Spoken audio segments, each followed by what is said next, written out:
Le ministre des Enseignements secondaires, en collaboration avec le Minpostel, la CRTV, l'UNESCO et l'UNICEF, a développé une plateforme d'enseignement à distance pour les élèves du secondaire au Cameroun. Une série d'enseignements dispensés par des enseignants de qualité pour les élèves du secondaire.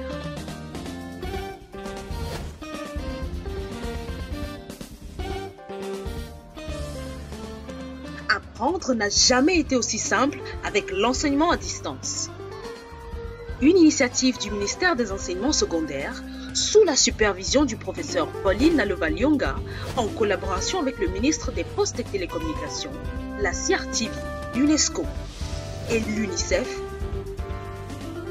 Nous introduisons l'enseignement à distance comme une autre méthode d'enseignement et d'apprentissage qui diffère du cadre de classe traditionnel auquel vous êtes tous habitués.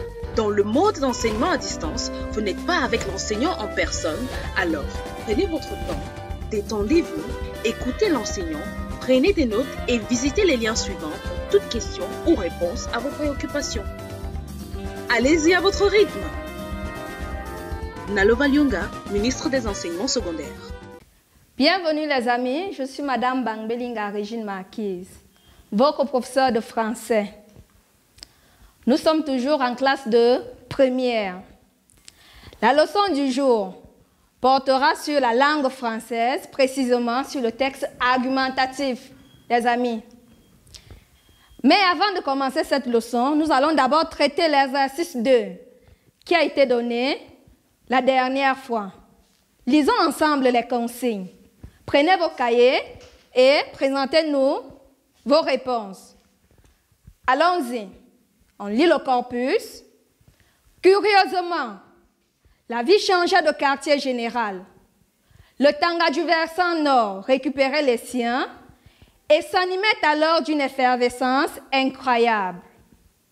Il faisait fête chaque nuit à ses enfants prodigues. On eût dit qu'il aurait voulu abreuver d'une chose qu'il prendrait peut-être bientôt pour toujours. La joie, la vraie joie, la joie sans maquillage, la joie nue, la joie originelle. Ce texte est tiré de Ville cruelle de Mongo Betty, présence africaine. Première consigne, les amis. Identifie la structure de phrase du texte ci-dessus, puis analyse-les. Deuxième consigne, relève leurs effets de sens induits.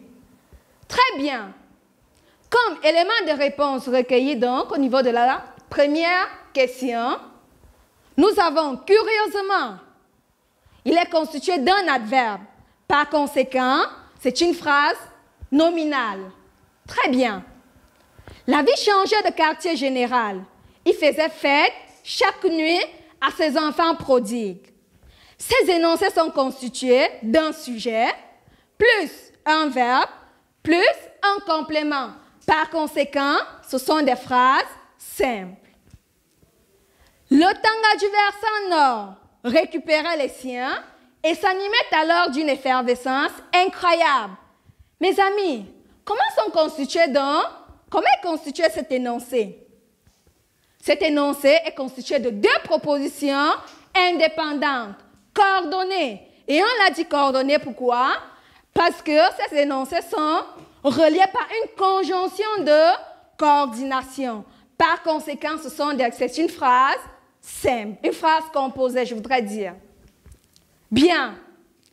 Au niveau du relevé, on lui dit qu'il aurait voulu abreuver d'une chose qu'il prendrait peut-être bientôt pour toujours la joie, la vraie joie, la joie sans maquillage, la joie nue, la joie originelle. Cet énoncé est constitué d'une proposition principale plus deux propositions subordonnées. Par conséquent, c'est une phrase complexe. Très bien, mes amis. J'espère que vous êtes attentifs au cours. Passons donc à la réponse 2 de notre consigne qui porte sur les effets de sens induits par l'emploi de ces structures de phrases. Prenons la première structure de phrase, les amis. La phrase nominale. Qu'exprime-t-elle dans ce texte? Cette phrase exprime donc le sentiment, précisément la surprise du narrateur, puisque c'est un narrateur qui nous raconte l'histoire dans ce texte.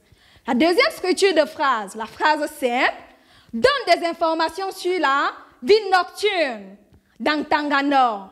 C'était une vie festive, répétitive. La phrase composée ici donne des informations cumulées, détaillées sur cette atmosphère festive de Tanganor. Et la phrase complexe, enfin, introduit donc des hypothèses du locuteur sur la nature de la joie engendrée par cette ambiance festive. Et il est donc là en quête de précision sur cette nature de joie. Et c'est pourquoi vous allez voir qu'à ce niveau, cet énoncé est constitué d'une accumulation graduelle du terme joie, la vraie joie, la joie sans maquillage, la joie nue, la joie originelle. Merci. Mes chers amis, passons donc à présent sur les objectifs de notre leçon du jour. Je vous ai dit que la leçon du jour porte sur le texte argumentatif. Quels sont donc les objectifs qui sont attendus au terme de cette leçon? Premier objectif, identifier les éléments du dispositif argumentatif. Qu'est-ce qu'on entend ici par dispositif argumentatif, les amis? Un dispositif argumentatif, c'est l'ensemble des éléments qui composent le texte argumentatif. N'ayez pas peur des gros termes. Dispositif, c'est l'ensemble des éléments donc, qui composent le texte argumentatif. En deuxième étape, analyser les éléments du dispositif argumentatif. Et enfin, dégager les effets de sens produits par l'emploi de ces éléments du dispositif argumentatif. Bien les amis, j'espère que vous avez bien relevé les objectifs de la leçon. Bien les amis, commençons par définir nos prérequis. On était sur les termes argument. C'est quoi un argument? Un argument, c'est une preuve qui permet d'affirmer ou alors d'infirmer un fait ou le point de vue d'un auteur. Très bien. Vous devez également avoir une idée sur les autres types de textes. Il est question ici, par exemple, du texte narratif, avoir des informations sur le texte narratif, sur le texte injonctif ou descriptif. Et enfin, donc, il faut connaître ce qu'on entend par système énonciatif. Pour le cas de notre leçon, il serait question ici pour vous de maîtriser les indices de la première personne et de la deuxième personne, c'est-à-dire la personne qui parle et la personne à qui on parle. Très bien, les amis, on passe donc au plan de la leçon. Soyez attentifs au cours. Toi qui me regardes à la maison, prends ton cahier et copie le plan de la leçon. En 1, nous allons donc relever la thèse de l'auteur et la visée du texte. En 2, nous allons relever l'organisation logique du texte. En 3, l'organisation énonciative. En 4, l'organisation lexicale et rhétorique. Et en 5, nous allons donc vous donner un exercice de consolidation. C'est l'ensemble de ces éléments qu'on appelait tantôt le dispositif du texte argumentatif. Bien. On passe donc à la situation problème, encore appelé le corpus. Vous allez le lire, puis nous allons le lire également ensemble. Allons-y, ensemble donc. Corpus.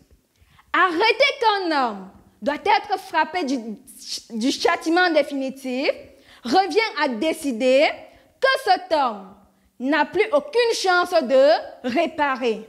C'est ici, répétons-le, que les arguments s'affrontent aveuglement et se cristallisent dans une opposition stérile.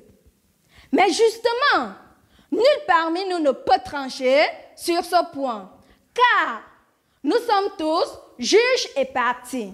Sans innocence absolue, il n'est point de juge suprême. Or, nous avons tous fait du mal dans notre vie, même si ce mal, sans tomber sous le coup des lois, allait jusqu'au crime inconnu. Nul d'entre nous, en particulier, n'est autorisé à désespérer d'un seul homme. Sinon, après sa mort, qui transforme sa vie en destin et permet alors le jugement définitif. Mais prononcer le jugement définitif avant la mort, décréter la clôture des comptes quand le créancier est encore vivant, n'appartient à aucun homme. Sur cette limite, au moins, qui juge absolument, se condamne absolument. Ce texte est tiré de Réflexions sur la peine capitale. Et l'auteur est Albert Camus. Alors, les amis, passons à l'introduction de notre leçon. Toi qui me regardes, rappelle-moi l'objectif de cette leçon. Tu as quelques secondes pour réfléchir. Oui? Comme élément de réponse donc, cette leçon m'invite à relever et à analyser les éléments du dispositif argumentatif dans le texte proposé et à dégager les effets de sens produits par leur emploi. Très bien, mon ami. Il s'agit effectivement de relever et d'analyser les éléments du dispositif argumentatif dans le texte proposé et de dégager leurs effets de sens induits. Bien, les amis, on passe donc à la première grande partie de notre leçon qui porte sur la thèse de l'auteur et la visée du texte. Bien, consigne, lis le texte et relève le point de vue défendu par l'auteur. Deuxième consigne, énonce l'objectif poursuivi par le locuteur dans ce texte. Vous avez quelques minutes pour réfléchir. Quel est le point de vue de l'auteur dans ce texte comme élément de réponse? Albert Camus ici s'insurge contre la peine de mort. Très bien, mon ami. Quelle est sa visée? Le locuteur cherche à convaincre ses contemporains sur la nécessité d'abolir la peine capitale. Très bien, c'est fantastique. On passe donc à l'organisation logique du texte. En deuxième étape. Bien, consigne. Première consigne, relève les arguments qui justifient donc le point de vue de l'auteur que vous avez relevé dans le texte, puis relève les connecteurs logiques pertinents qui lisent ces arguments et donnent leur effet de sens. Troisième consigne, à partir de ces mots de liaison, déduis le type de raisonnement utilisé par l'auteur. Tu as quelques secondes pour réfléchir, mon ami, toi qui me regardes à la maison.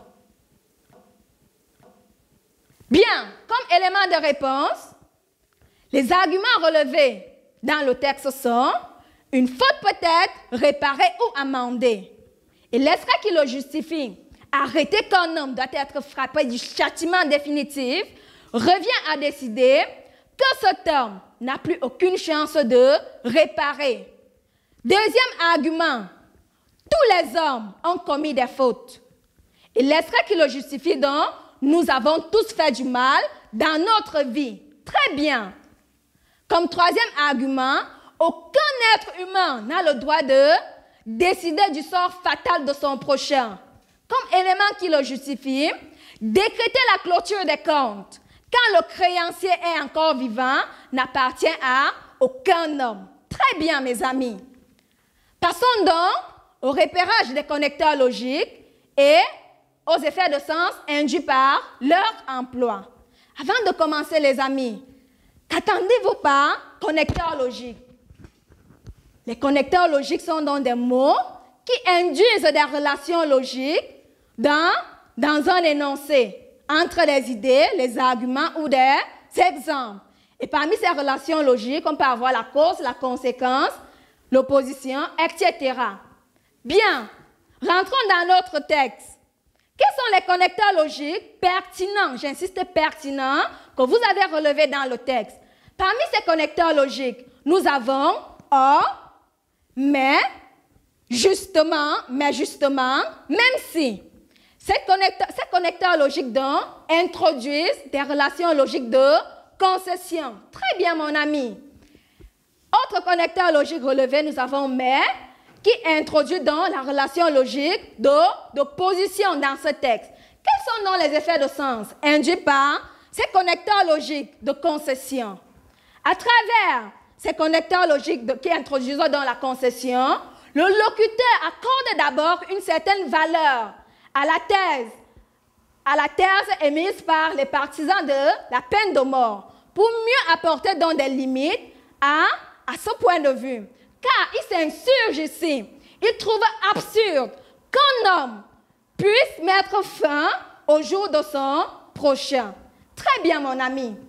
Et les relations logiques d'opposition ici permettent d'apporter un jugement radical, marque une opposition radicale vis-à-vis des partisans de la peine capitale, car l'auteur dans ce texte s'oppose radicalement à ce niveau.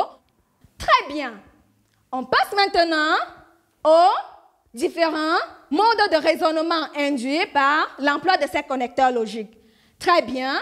Albert Camus ici a donc eu recours à deux principaux modes de raisonnement, parmi lesquels le raisonnement concessif, qui est déductible de l'emploi des connecteurs logiques tels que mais justement, or, comme si, même si, je voudrais dire.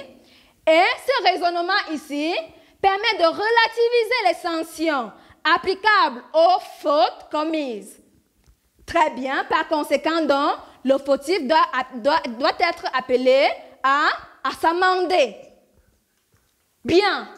Le deuxième raisonnement ici, le raisonnement critique, qui amène le locuteur à afficher une attitude péremptoire, c'est-à-dire radicale. Et quel est l'effet de sens produit par ce type de raisonnement dans ce texte? Il recuse donc toute idée de condamnation d'un être humain vis-à-vis de l'autre, à un sort fatal, car pour lui, seul l'être suprême est habilité à le faire.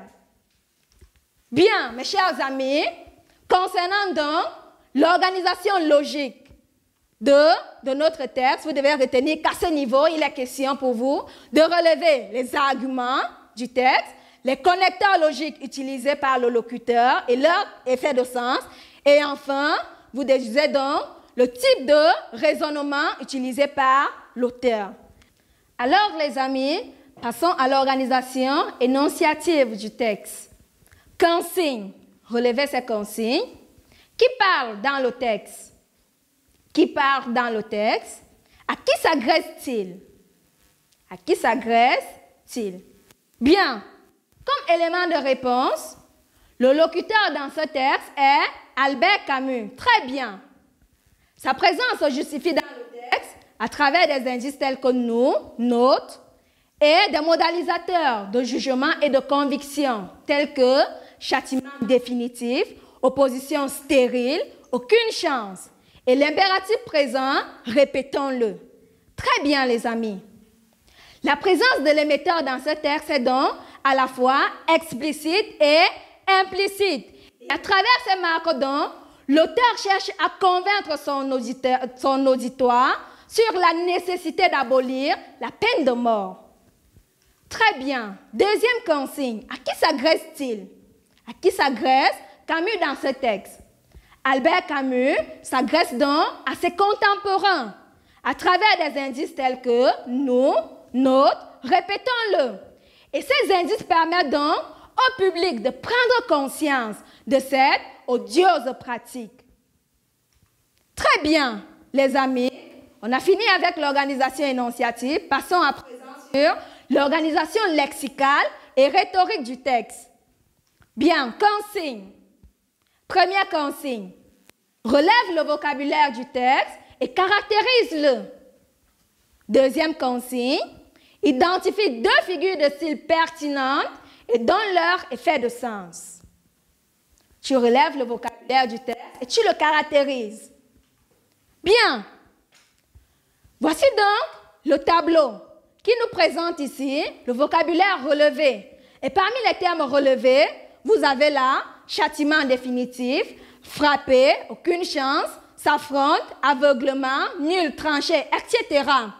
Ce vocabulaire est donc en majorité dépréciatif, car il est révélateur du sentiment de révolte du locuteur. Il exprime donc des actions inhumaines des hommes, ce qui le motive à préconiser l'abolition de la peine de mort dans ce texte. Très bien. Quelles sont les figures de style que vous avez donc identifiées dans le texte? Parmi ces figures de style, nous avons relevé la métaphore.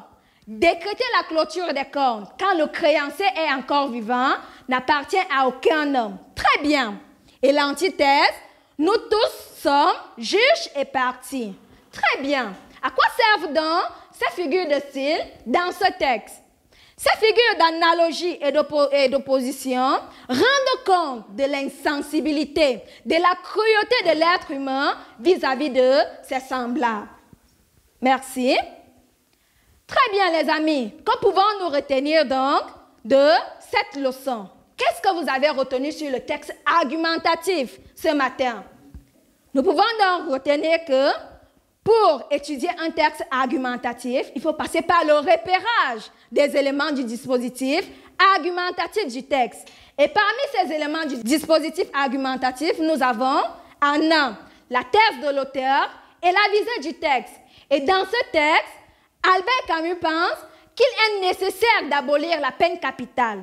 Son objectif ici est de convaincre ses contemporains sur la nécessité de mettre fin à cette abomination, parce que c'est une abomination, les amis.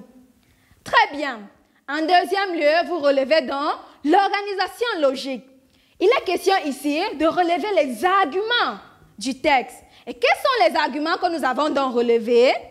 Nous avons une faute peut-être réparée ou amendée.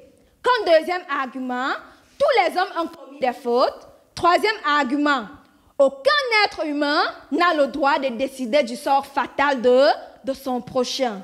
Très bien.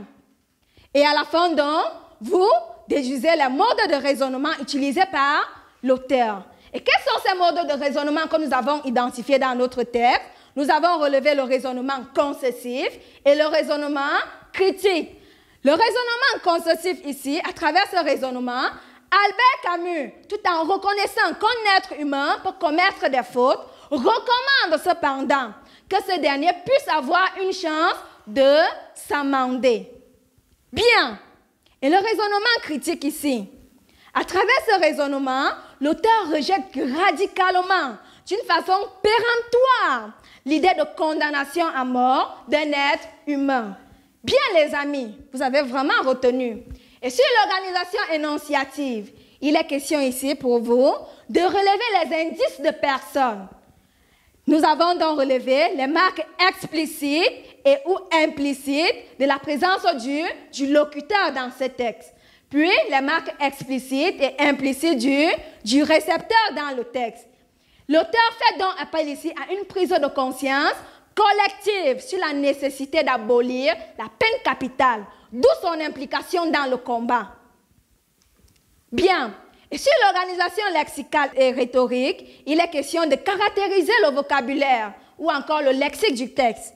Et nous avons dit donc que dans ce texte, ce vocabulaire est dépréciatif, je voudrais dire, à travers les termes châtiment définitif, opposition stérile, jugement définitif.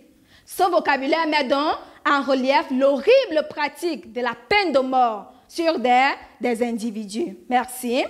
Et la figure de style relevée ici sont la métaphore et l'antithèse, déjà dit. L'emploi de ces figures de style permet de condamner le recours à la peine de mort pour faire changer le comportement des hommes. Bien, mes chers amis, nous sommes donc arrivés au terme de cette leçon. Vous avez là un exercice de consolidation qui sera corrigé la prochaine fois. Mais nous allons d'abord lire le corpus ou la situation problème et vous allez relever le texte. Très bien, suivez dans la lecture. J'ai entendu rappeler à de jeunes lauréats du concours général qu'ils devaient leur succès à la chance, celle des dons et celle de l'environnement. De telles formules sont déprimantes et surtout injustes. Certes, il faut, là comme partout, des conditions premières, à commencer par la santé et par un milieu familial propice, c'est-à-dire qu'il y ait non pas de l'argent, mais le respect du travail. De même, il faut avoir la santé pour jouer au tennis et des parents qui vous aient donné l'idée du jeu et permis de commencer tôt. Pourtant, cela ne suffit pas. Et les petites écolières, je peux vous le dire, ne peuvent réussir qu'en travaillant. L'extrait est de l'enseignement en détresse de Jacqueline de Romilly. Bien les amis, relevez les consignes. Identifie et analyse les éléments du dispositif argumentatif dans le texte proposé et dégage leurs effets de sens induit. Bien, nous sommes parvenus donc au terme de notre leçon. La prochaine portera sur la figure de style, notamment les images. Mais n'oubliez surtout pas de faire cette consolidation. Nous allons donc la corriger prochainement. Au revoir.